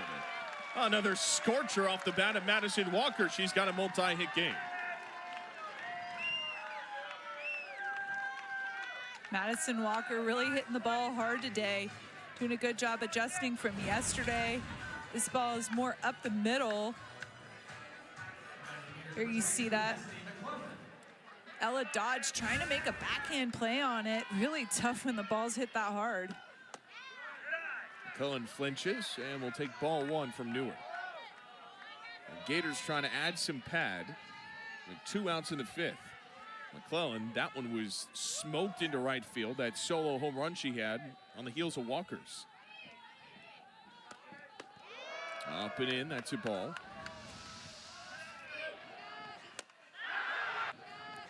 Boy, Cassie McClellan hit that a mile. Yeah, those back-to-back home runs, so different from each other, but using the momentum. Everyone talks about how hitting is contagious, and did anybody see the wedgie? After a home run, the Florida Gators give the home run hitters a wedgie. It's a tradition, if you will, that's gone back even before I played. I know you were talking with Francesca Nea that you gave a wedgie or 2 in your day. Yeah, definitely gave a few wedgies back in the day. There you go, Comia. That's a big one. I don't know that I gave him that big. My favorite part was always watching the home run hitter kind of walk back, waddle back, trying not to actually pick the wedgie, but get the wedgie out of there. Last year, it was Kendra Falby who was in charge of the wedgies. One of the best skaters who's ever played the game. Probably a good wedgie giver, too. Would imagine so. She had plenty of speed. So great for this team to have someone like Kendra Falby be back on staff here. I mean, one of the best players to come through this program, be there at first base, help him out with some instincts and reminders at first, but, you know, the day-to-day, having her be in practices. Tough break here behind the plate from Morrison. Really caught a piece of her. Was talking with Jocelyn Erickson the other day coming into this series, asked her about Kendra Falby now coaching, being a grad assistant on this team. She said, yeah, it's tough because I go into practice and she's still out there robbing my homers. 2-2, that's strike 3. McClellan goes down on strikes. Florida leaves Walker stranded at first. On to the 6th, still a 3-run game. Gators and Lady Vols in game 2. Gators in the lead as we slide to the top of the 6th in front of a sold-out KDC Show Presley Stadium. Tennessee holding the top spot in the latest ESPN Top 10 poll. Texas also getting some first-place votes. Gators at 8th. Nebraska's so interesting because of Jordy Fromm and everything they have in the circle. They have 5 losses, but also their wins have been really impressive. Yeah, the ranking's kind of like a calculus problem to me. I don't know exactly how it all works out, but of course you look at the opponents, you look at what they've done lately, right? There's a lot of things that go into it. I know a lot of those teams have played each other early on in the season, but I don't know if you saw, there's 7 of the top 10 are in the SEC. That's a ridiculously difficult conference. Gabby Leach takes ball 1 on the first. She's 0 for 2 today. I think you could also argue Nebraska's win over Texas Tech carries a lot of that. That's inside for a ball. And, you know, you had an SEC play. You know this, Christina. It's just different, especially these days in this league. Yeah, one weekend after the next. It's so tough to play in the SEC. Playing on the road is even harder. You don't ever get a break. Well, for Florida, There are only 2 losses right now to UCLA and Tennessee. Not a bad resume for the Gators. You bounce back, win this series this week, and very likely be higher than 8th. 3-0. That finds the plate, 3-1. Well, then it begs the question, like, okay, does a loss to Tennessee 2-1, right? We don't know what's going to happen the rest of this game and tomorrow, but how much does that move you down? Like, according to rankings, you should lose to those teams. 3-1. Leach pops it up. 3 Gators in the area. It's the shortstop, Kenley Cahalan, who's got it. 1 down.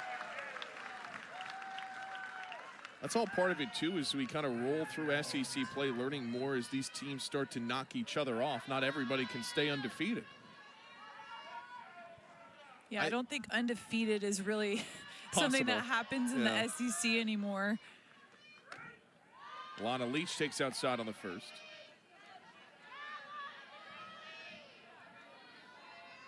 For 1 today. He's been hit by a pinch once. Also scored a run.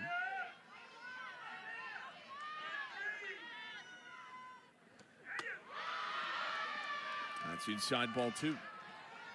To your point, I think, again, we don't know what's going to happen in this game and tomorrow, but close losses to Tennessee, especially if Florida takes one out of this series, I don't think you go down at all. Probably just hold court there. 2-0. Finds you strike 2 and 1. Of course, you win the series, you're going up. I think if you win at least 1 game, you got to at least stay there. You win 2 games, I think you move up. Probably brings Tennessee down. It's going to be a lot of moving and shaking as we get into SEC play because it's just so tough week in and week out.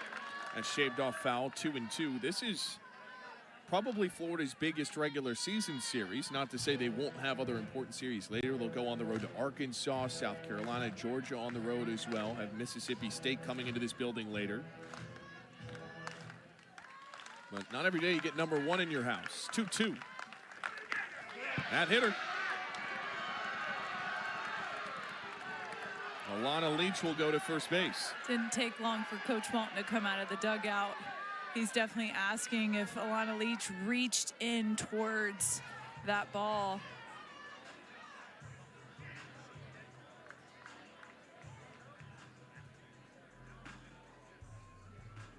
I believe they will use a challenge. Florida got to strike him out, throw him out, double play off a challenge earlier. Ruling on the field is a hit by pitch. Florida is challenging that call to see if the ball was completed inside the batter's box when it hit her. This play is under further review. All righty.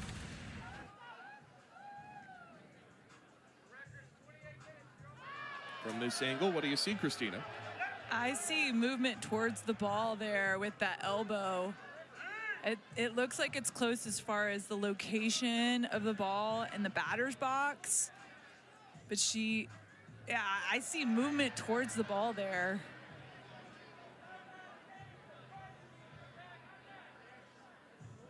So back to video review. And of course, Florida still this is their now 2nd review that they've requested, but the new rule change, right, Ryan? They got it back, so they still had 2 going into this play. And part of several wrinkles this year. If you get it right, you get to keep your challenge. Also, the most visually obvious one, the safety back. Obstruction was further clarified this year. I really like the change in keep it if you win it for this review. It felt like there were several games where coaches ran out of reviews and they were getting the call reversed in their favor. After review, the ruling on the field has changed. The batted ball was not inside the box. The runner is over the plate. The ball will be called a ball. It would be a dead ball. The count will be a 3 balls and 2 strikes. Florida will remain 2. So Tim Walton's 2 for 2 on his challenges. Alana Leach back to the plate with a full count.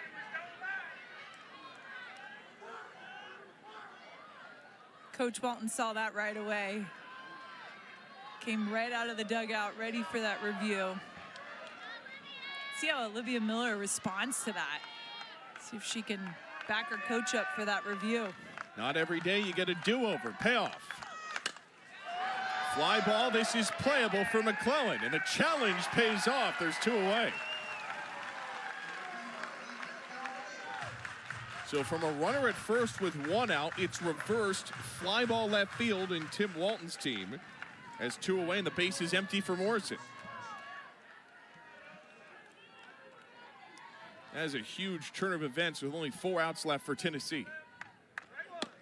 First pitch to Morrison's a strike. And I think Morrison's starting to get a little bit hot here. She had the 2-run home run and then a base hit. She's 2 for 2 today. Coach Karen Weekly talked about just what a great player she is all around. She did so good in the fall. Maybe this was the game she needed to have these at-bats and kind of break out offensively. That misses, a 1-1 count. Morrison, home run and single, as you alluded to.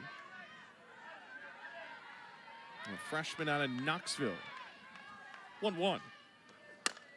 Hops this back to Miller, and Florida faces just 3. Gators will look for insurance at the bottom of the 6th. They lead by 3. A little yellow game on this Sunflower Saturday. Gators hoping to celebrate with a win over #1 Tennessee. Last year knocked off Oklahoma in games 2 and 3 in the regular season finale series. And a chance to close it out here. Gators will go insurance shopping for the premium plan here in the bottom of the 6th. And they'll have Wesolowski leading off to try and do it against Aaron Newer. 8-9-1 for the orange and blue. So Gators will send Taylor Shoemaker up one more time.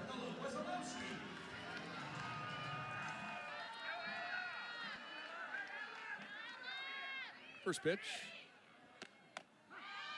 That's in for a strike from Wesolowski. Coach Walton talked about 5 runs was his magic number on how he thinks that his team could beat Tennessee. He's got 5. I'm sure he'd be happy with some more. But you look at the 2 games compared to each other, and, you know, Florida has only struck out once today versus 12 last night. What a big adjustment for these hitters. And that was the headline for the Gators coming into this series, this big offense against the Tennessee staff. 1-1. Wesolowski pounds it to second. Good snare by Dodge, and there's one away.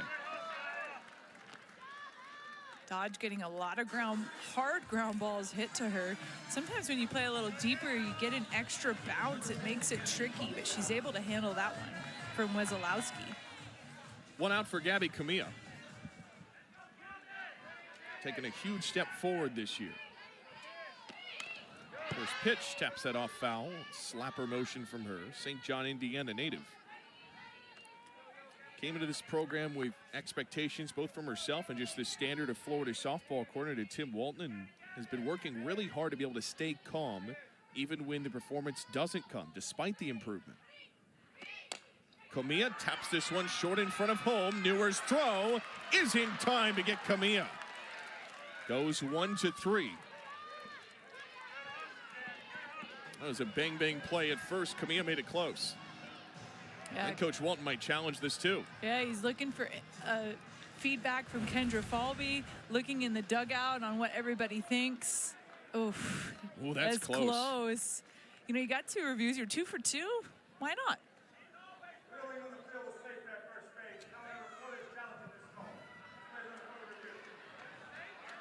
So as it stands, Gabby Camilla is out at first base. They're reviewing to see whether or not she's safe. From this angle, that's really close. I think this call is going to stand. See that ball in the glove with her foot still off the bag. It's a close one and a great play by Tennessee.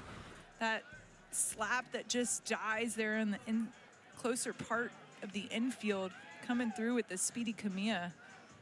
It's a tough play. And from that second look, it appeared she might be out. Gabby Camilla having a chat with Kendra Falvey. What do you think those 2 speedsters are talking about? Probably plenty on their mind. Maybe where you go after the game. After review, the ruling on the field is confirmed. The runner at first is out. This is their first challenge. They'll have 1 remaining. I think that's still a good challenge. You're 2 for 2. Yeah, it was a close play for sure. I think it was worth a look. A good throw by Newer, by the way. Great play. There's Shoemaker. Low and in, ball 1. Shoemaker just a single today. Has had 2 hits in this series. 1-0. And Shoemaker will wait on ball 2. Doesn't watch a ton of film, does Taylor Shoemaker. Coach Walnut said that she thinks it clouds her vision a little too much. She's very field-based. 2-0 is in the zone for a strike. And every hitter needs different things. I have so much respect for Tim Walton and his offensive mind, and I think part of that's being able to be flexible and adjust to each hitter. Shoemaker in the air, center field, Knight at the wall, has enough room to make the catch. A reminder of how strong she can swing, but Florida comes up empty. 1-2-3, last chance to dance for the Lady Vols. They're down 3 in the 7th.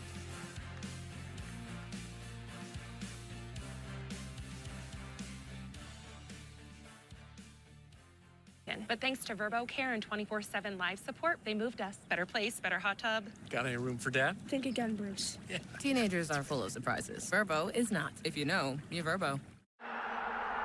They say there are 27 human emotions, and they all happen here. But it wouldn't be a business without every tap, scan, and unforgettable moment. That's where Comcast Business comes in, with a network powering over 30 venues across 10 professional leagues for over 50 million fans every year. Just like him. When you add it all up, no one does business like Comcast Business. 5-2 as we go to the top of the 7th. This has been the big storyline of this series for Tennessee. They won last night, but 4 errors this weekend, entered this series with 10 all season. Yeah, that's not what Tennessee expects out of their defense. I'm sure they'll be doing some extra work this week. But really, Florida's capitalized on some of those, especially today. Some additional miscues, not just errors in the book, but a few other miscues as well. Taylor Holly leads off. Miller deals just inside for ball 1. Bottom of the Tennessee order. Holly has struck out once. Was against Oxley back in the 2nd.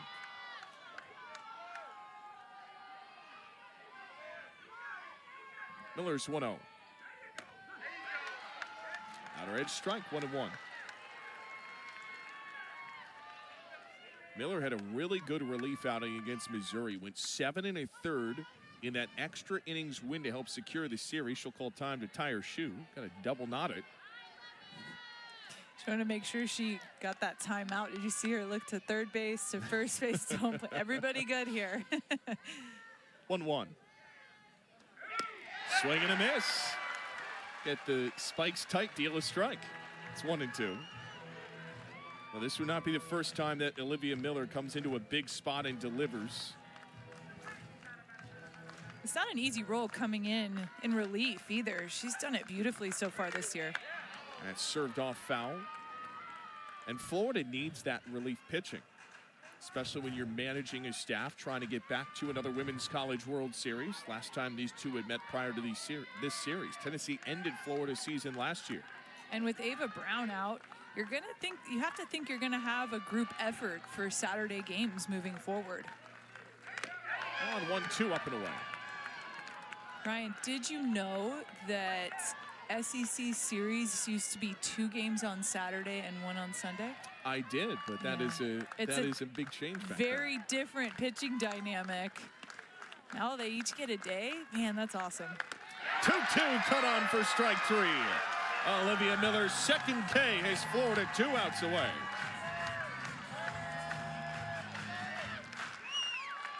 Olivia Miller continuing to look steady in the circle for the Gators.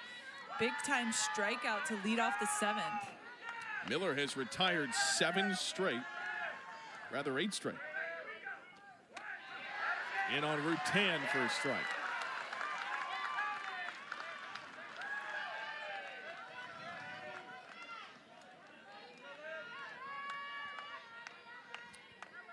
Rutan has one of Tennessee's 4 hits. 0-1. Knuckles this one to the Tennessee dugout. It's 0-2.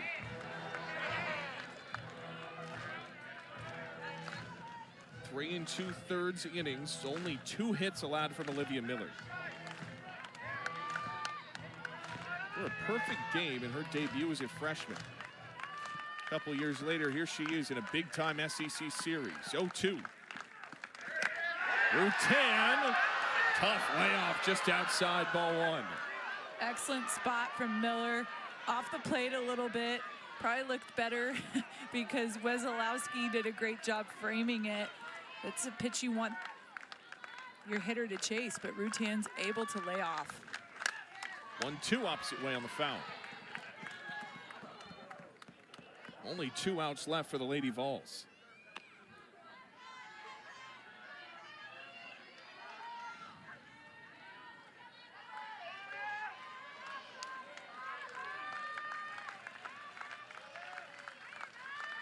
One-two. Rutan scorches it to short. 2 down.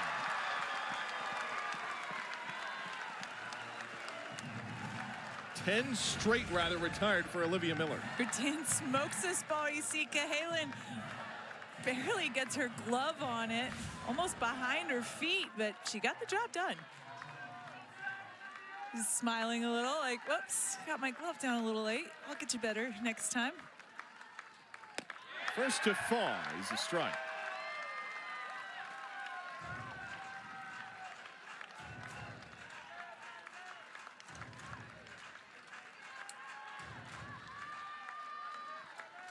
On a 1. Laser to left. McClellan's got it, and this series is even. Florida wins game 2, 5-2 over Tennessee.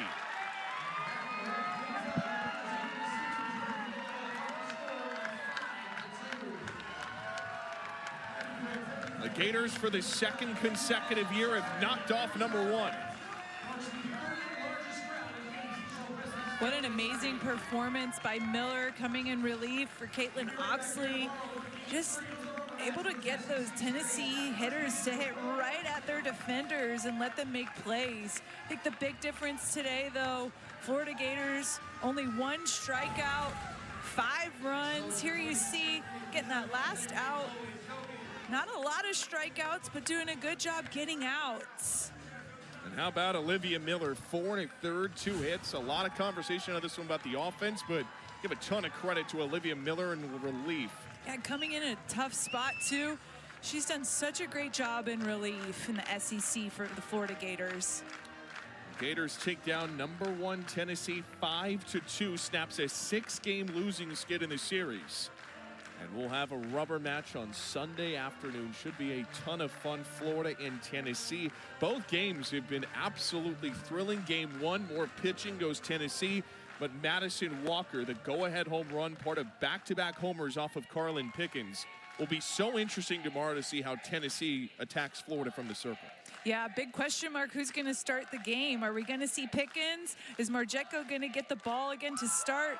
It's going to be a tough decision for Tennessee. Florida's going to have to be ready for any one of those 3 starters. We'll talk with Madison Walker here in just a second. Gators 3-run win over Tennessee. Florida's offense shows back up after being smothered yesterday. Olivia Miller getting some hugs from Red Oxley, who started this game for Florida. And she gets her 4th win of the season. Down on the field with Madison Walker, who had Florida's big swing to put them in front. Madison, let's just start with the first question of what did you see on that pitch? Yeah, honestly, I mean, it was 2-0. I was just looking for a pitch that I could leverage. I saw it down in the zone. I knew I could hit it well, and so I just put a good swing on a good pitch, made adjustments from yesterday and my first at-bat, and I was just really happy to have Townsend on base especially and just have my team's back on that. Madison, as an offense, what were some of the adjustments you guys made today? Yeah, I think first and foremost, we were leaving balls as balls. I think yesterday we were swinging a lot at pitches out of the zone and pitches that we can't quite leverage as a team. And so I think the biggest thing was got you. Okay, hopefully you can still hear me. We can. Okay, I think the biggest thing was just making sure that we were sticking to who we are. There's a reason why we're one of the best offenses in the country, and we trust our coaches, we trust ourselves, and we really showed what the Florida Gators are all about today. Thank you for the time, Madison. Congratulations on the win. Thank you. Gators win 5-2 over #1 Tennessee. Rubber match tomorrow on ESPN2. Clay and Michelle will have the call. Should be a ton of fun. Game 3 in this top 10 showdown. For now, for our entire crew, led by Scott Snyder, Jeremy Otter, alongside Christina Wyatt, I'm Ryan Urquhart. Be sure to tune in tomorrow, Florida and Tennessee, to decide the series at KSP. This one comes up Gators. The offense comes to play. Back-to-back homers, the difference. And Florida takes game 2.